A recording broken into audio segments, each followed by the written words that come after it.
Bonjour à tous et bienvenue chez GoCars. Aujourd'hui, on est ravi de vous présenter une Honda Odyssey RB3.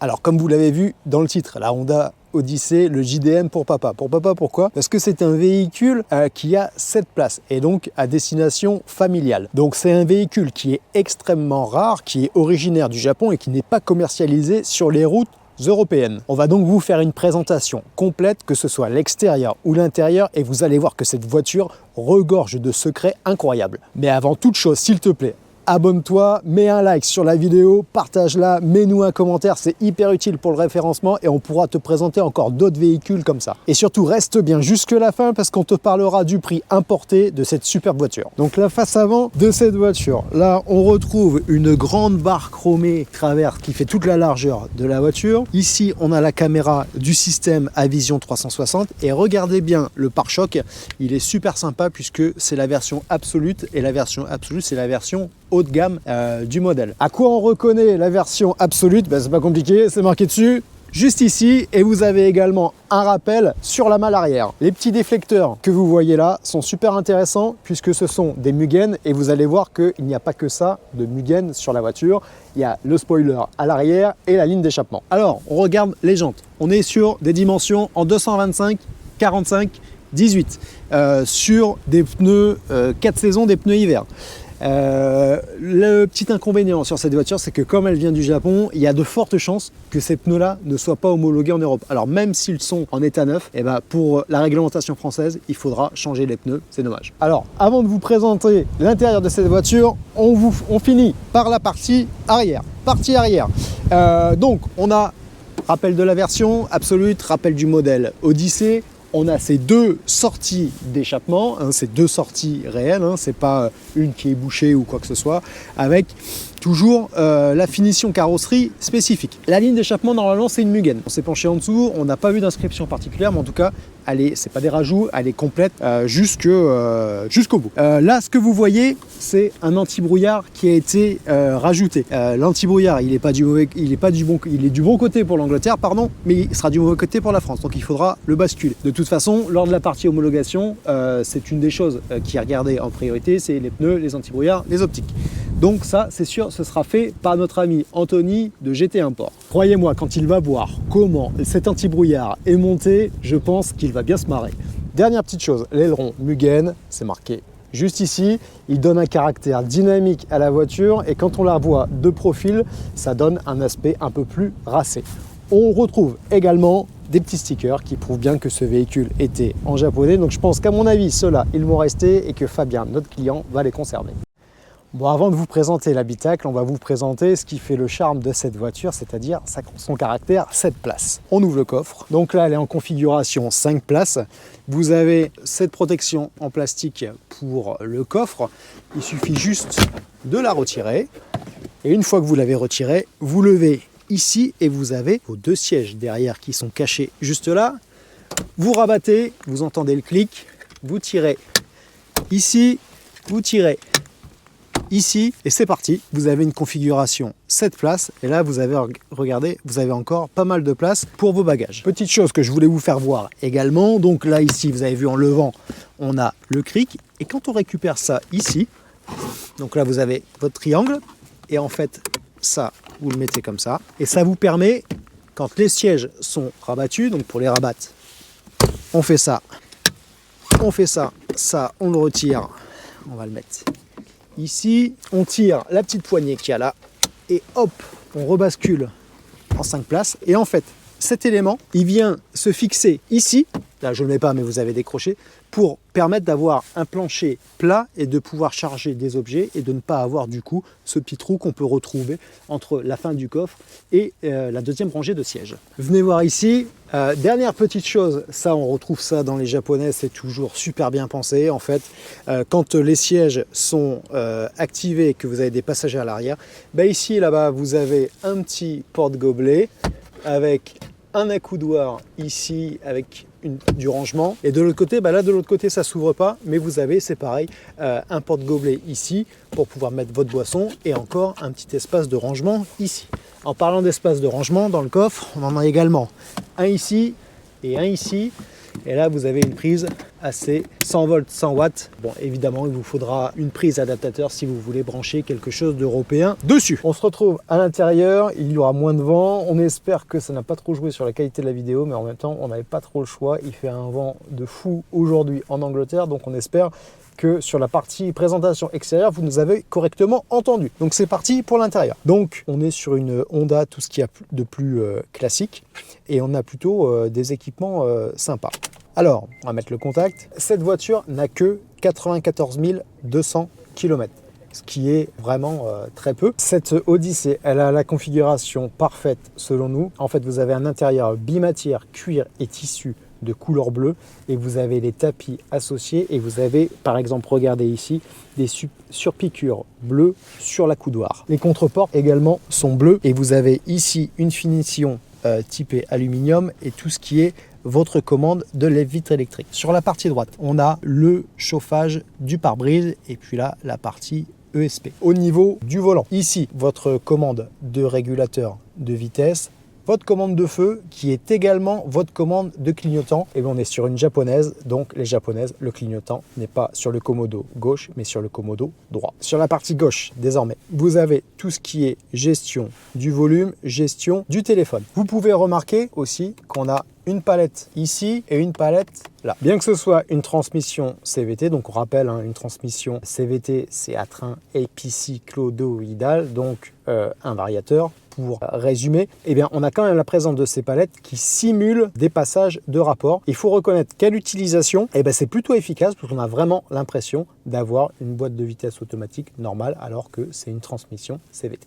La partie gauche ici, donc votre levier de vitesse avec les positions parking, reverse, neutral, drive and sport. Et là, vous avez votre commande de multimédia et version japonaise oblige, tout est en japonais. Ici, au milieu, vous avez un cendrier, là, une prise 12 volts, un petit espace de rangement et ici, votre lecteur de CD. On descend, on a deux porte-gobelets et un espace de rangement. On peut ouvrir comme ça en coulissant et vous avez encore une boîte qui coulisse pour avoir quelque chose de plutôt profond avec un port USB juste ici et une entrée vidéo juste ici.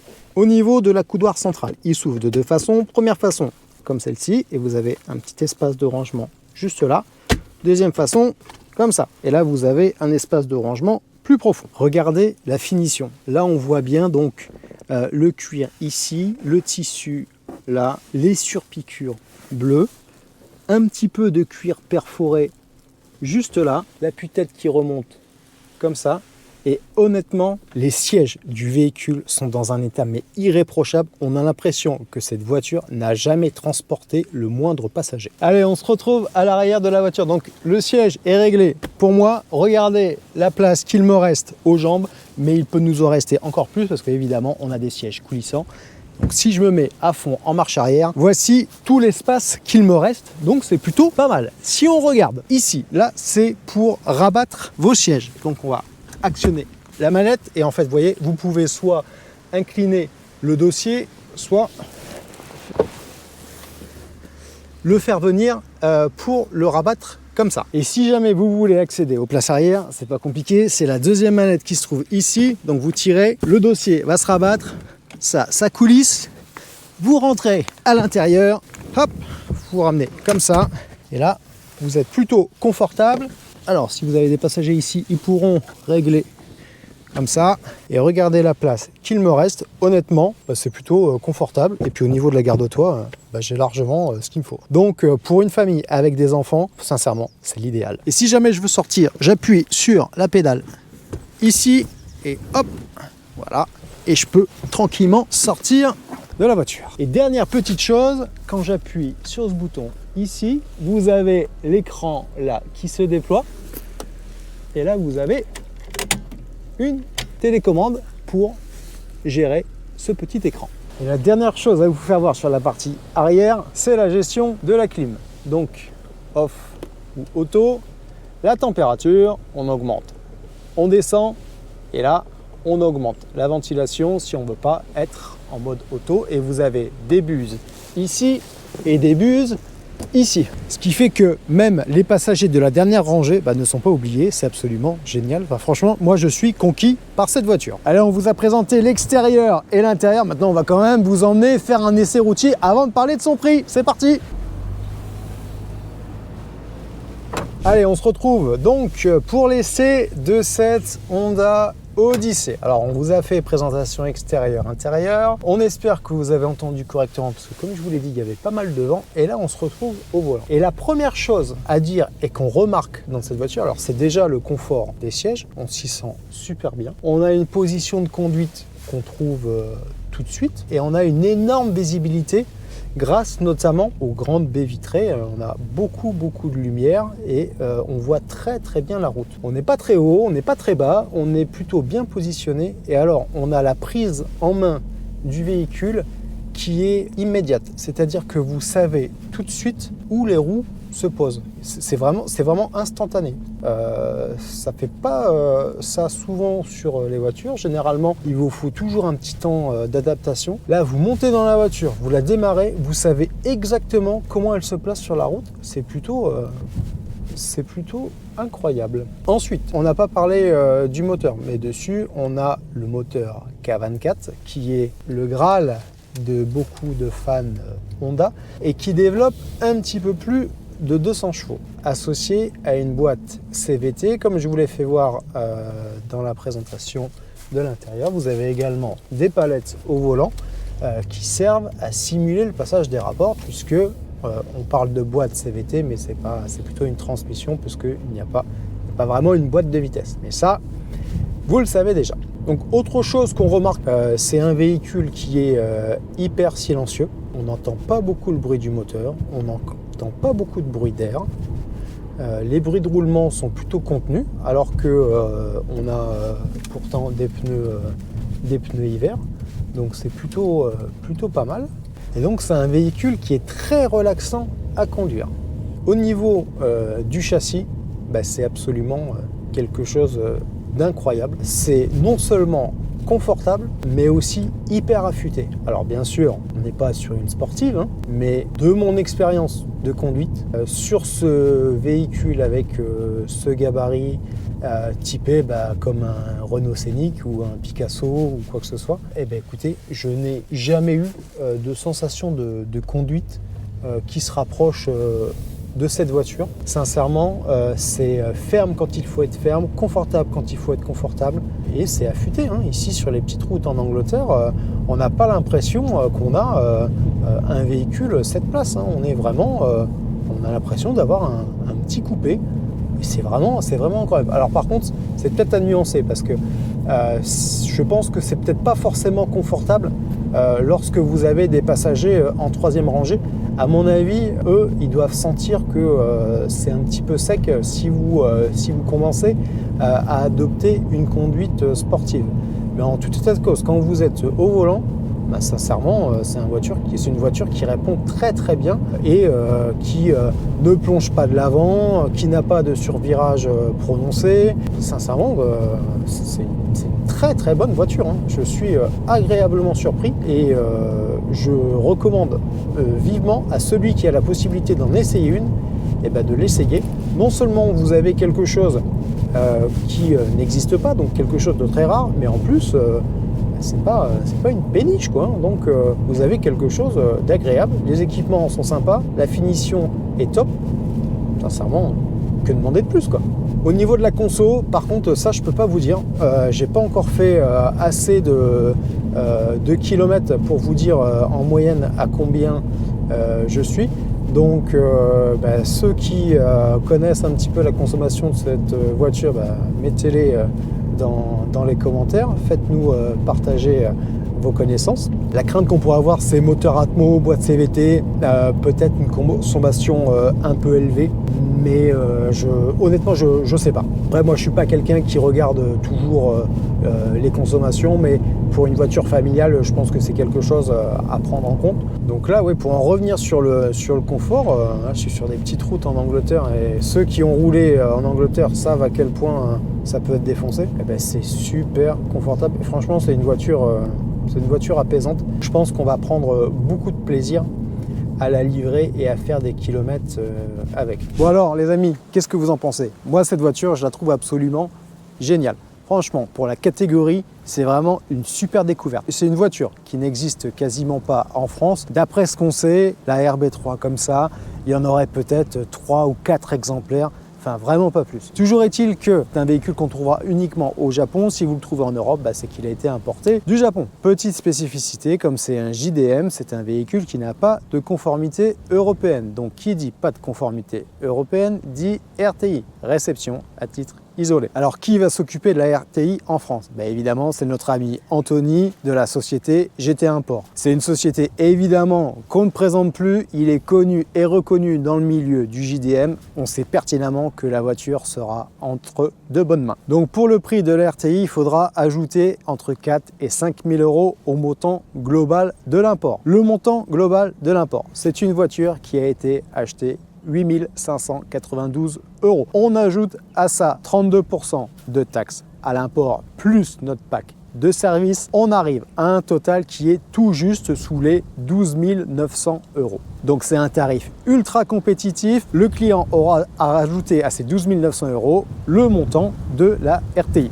Donc il va s'en sortir pour un budget global d'environ 18 000 euros. Ça comprendra le véhicule et l'homologation. Petite chose à savoir sur les RTI, il paraît que c'est dans les tuyaux. Une RTI qui serait faite en Allemagne ou dans un autre pays européen aurait une correspondance en France. C'est-à-dire, vous le savez peut-être, si par exemple vous achetez ce véhicule, que ce soit en Angleterre, en Allemagne, au Luxembourg, en Belgique, n'importe où, ce véhicule pourrait être immatriculé dans le pays dans lequel vous l'achetez, il a dû passer l'équivalent de la RTI. Donc si c'est en Allemagne, l'équivalent de la RTI allemande. En ce moment, si vous importez ce véhicule d'Allemagne, c'est pas parce qu'il a une plaque allemande que vous pourrez avoir votre immatriculation sans RTI. Mais il pourrait y avoir du changement de ce côté-là et une RTI qui serait faite en Allemagne sous le principe, par exemple, de la réciprocité, aurait une validité en France. Donc je pense que d'ici, si ça c'est valide, d'ici quelques années, on va se retrouver avec des voitures super intéressantes en France qui auront du coup leur homologation sur un autre pays européen, peut-être parfois plus souple,